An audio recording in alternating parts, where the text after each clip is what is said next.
आणि ही जी कंपनी आहे ही यापुढे ज्या अर्बन बँका आहेत, ज्याला नागरी बँका म्हणतो, नागरी सहकारी बँका, त्याची अंब्रेला ऑर्गनायझेशन म्हणजे प्रमुख म्हणून काम करणार असल्याची त्यांनी घोषणा केली. याचा सगळ्यात मोठा फटका महाराष्ट्रातील शेकडो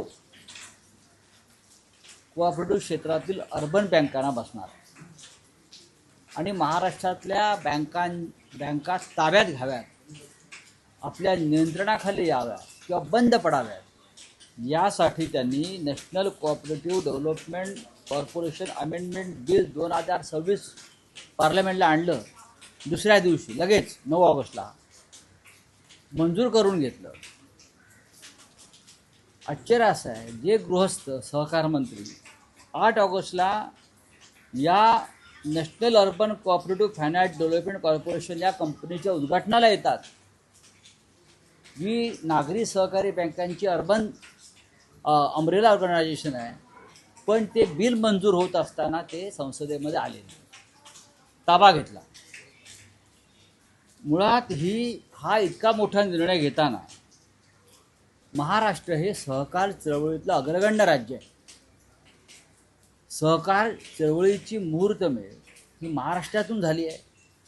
महाराष्ट्रातल्या बँकिंग क्षेत्रातल्या, सहकारी बँकिंग क्षेत्रातल्या कोणाशीही मतं त्यांनी समजून घेतली नाहीत.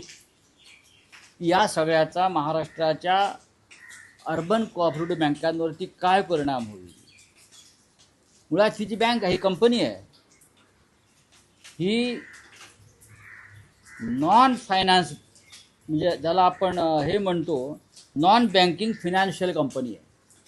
ज्या कंपनीला अंब्रेला ऑर्गनायझेशन केलं आहे त्यांचा बँकिंग आणि सहकारी खात्याशी काही संबंध नाही आहे. तरीही महाराष्ट्रातल्या नागरी बँकांचं नेतृत्व अमित शहा यांनी त्यांनी स्थापन केलेल्या एका बँकेकडे दिलेलं आहे.